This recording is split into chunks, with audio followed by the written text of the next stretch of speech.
Hello, everybody.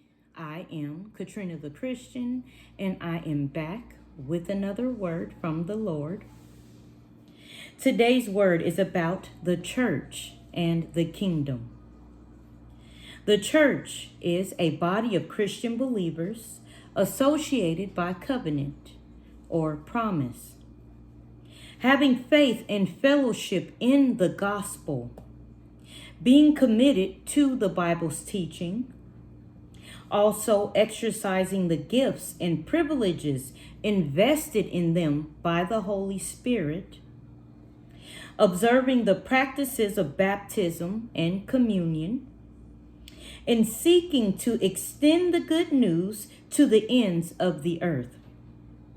The church is represented both as individual congregations operating under the lordship of Jesus Christ, as well as the global body of Christ, which includes all the redeemed of all the ages. The kingdom of God includes his general rule over the universe and his specific kingship over those who willfully acknowledge him as king, those who have entered into the kingdom through a childlike commitment to Jesus Christ. We should pray and work that God's kingdom may come and that his will may be done on earth. Always realizing, however, that the final victory of his kingdom awaits the return of Jesus Christ and the end of this age. Okay, the church shares a common faith and fellowship. Acts 2:43 through 47 says, "And fear came upon every soul, and many wonders and signs were done by the apostles.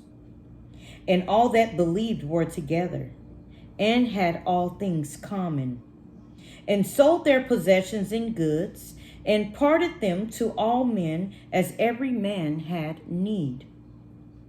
And they, continuing daily with one accord in the temple, and breaking bread from house to house, did eat their meat with gladness and singleness of heart, praising God and having favor with all the people. And the Lord added to the church daily such as should be saved." Okay? The church is a growing group of believers.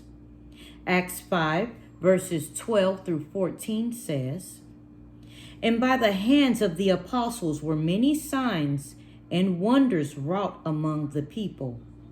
And they were all with one accord in Solomon's porch. And of the rest durst no man join himself to them, but the people magnified them. And believers were the more added to the Lord, multitudes both of men and women." Okay, the church has different jobs for people to do. Acts 6 verses 3 through 6 says, "Wherefore, brethren, look ye out among you 7 men of honest report, full of the Holy Ghost and wisdom, whom we may appoint over this business. But we will give ourselves continually to prayer and to the ministry of the word. And the saying pleased the whole multitude." Yes, verse 5. "And the saying pleased the whole multitude, and they chose Stephen, a man full of faith and of the Holy Ghost, and Philip, and Prochorus, and Nicaor, and Timon, and Parmenas, and Nicholas, a proselyte of Antioch, whom they set before the apostles, and when they had prayed, they laid their hands on them." Okay, excuse me if I didn't pronounce those names correctly. Okay, the church is not a club, but the living body of Christ. Ephesians 2 19 through 22 says, "Now therefore ye are no more strangers and foreigners, but fellow citizens with the saints and of the house of God, and are built upon the foundation of the apostles and prophets, Jesus Christ himself being the chief cornerstone, in whom all the building fitly framed together groweth into an holy temple in the Lord, in whom ye also are builded together for an habitation of God through the Spirit." Okay, the church is his bride, and he is the bridegroom. Revelation 21, verses 2 and 3 says, "And I, John, saw the holy city, New Jerusalem, coming down from God out of heaven, prepared as a bride adorned for her husband. And I heard a great voice out of heaven saying, Behold, the tabernacle of God is with men, and he will dwell with them, and they shall be his people, and God himself shall be with them and be their God." Okay, Jesus began his ministry preaching about the kingdom. Matthew 4, verse 17 says, "From that time Jesus began to preach and say, Repent, for the kingdom of heaven is at hand." Okay, now, not everyone understands what Jesus was talking about. Matthew 13, verse 11 says, "He answered and said unto them, Because it is given to you to know the mysteries of the kingdom of heaven, but to them it is not given." Okay, we are called to live for things that matter in his kingdom. Matthew 6, verses 31 through 33 says, "Therefore take no thought, saying, What shall we eat, or what shall we drink? Or wherewithal shall we be clothed? For after all these things do the Gentiles seek. For your heavenly Father knoweth that ye have need of all these things. But seek ye first the kingdom of God and his righteousness, and all these things shall be added unto you." Okay, the kingdom is involved in this world, but it is not from this world. John 18, verse 36 says, "Jesus answered, My kingdom is not of this world. If my kingdom were of this world, then would my servants fight, that I should not be delivered to the Jews. But now my kingdom is not from hence." Okay, the kingdom has both a present and a future aspect. Luke 23, verses 42 and 43 says, "And he said unto Jesus, Lord, remember me when thou comest into thy kingdom. And Jesus said unto him, Verily I say unto thee, today shalt thou be with me in paradise." Okay, Christ's kingdom will stand when all others have fallen.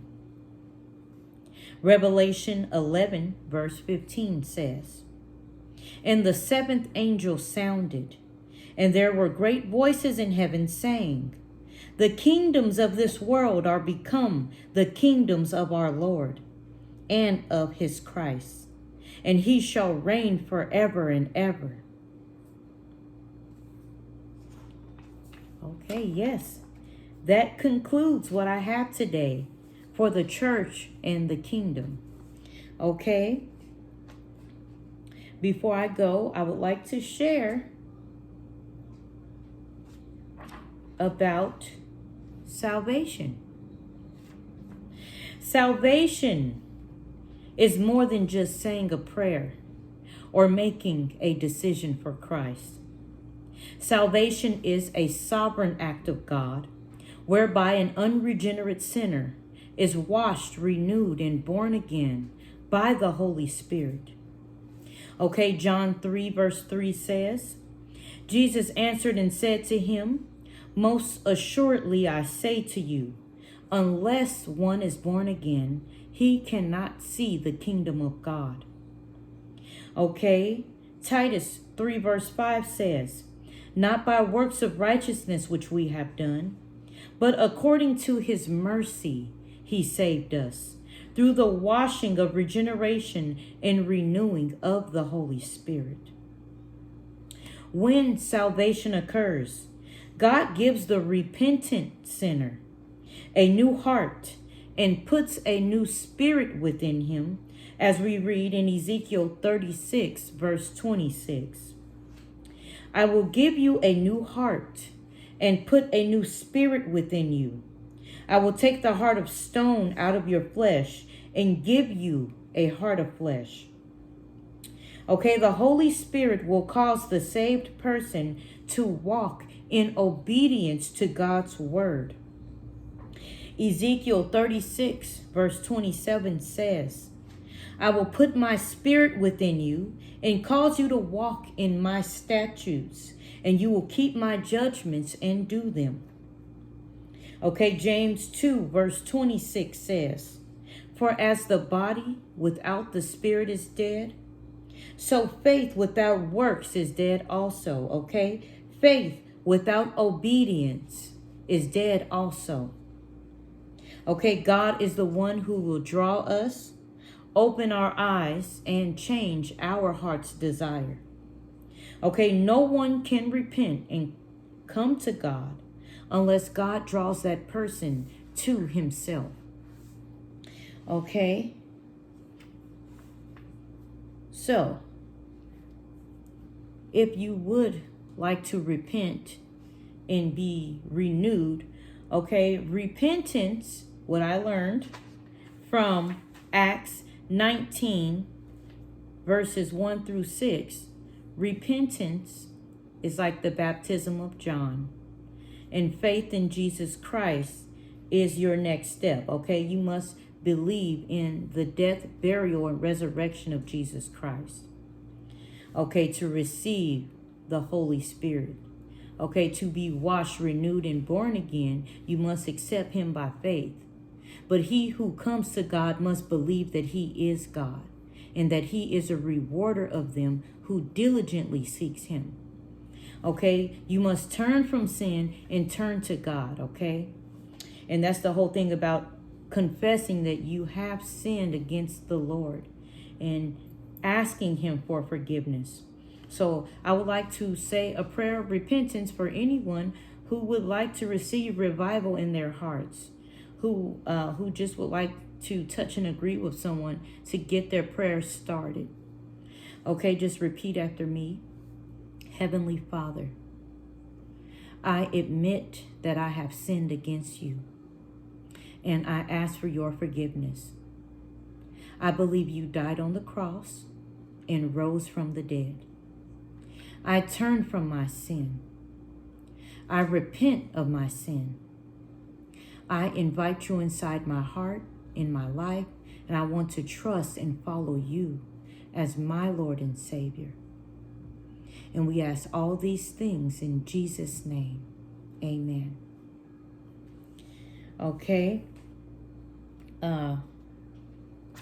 Yes, and if you have received Christ in your heart, okay, we are justified by the blood of Christ.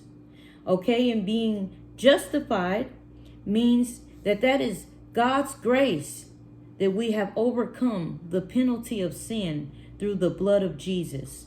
Okay, it is God's declaration that a sinner is made righteous through the blood of Jesus Christ. Okay, now, next is sanctification. Okay, and that is God's grace to overcome the power of sin. Okay, sanctification is God's transformation of a believer's whole being. Okay, he says, Do not be conformed to this world, but be ye transformed by the renewing of your mind. Okay, that is sanctification. That is God's transformation of a believer's whole being. That is the mind, will, behaviors, and affections through the water, through the washing of the Holy Spirit. Okay, justification is by the blood of Jesus. Sanctification is the water. Okay, the washing and regeneration and renewing of the Holy Spirit. Okay. Okay, so yes, that is what I have to share with you today. I want to thank everyone for joining me as we stay close to God through His Word. And I'll see everyone again for another video.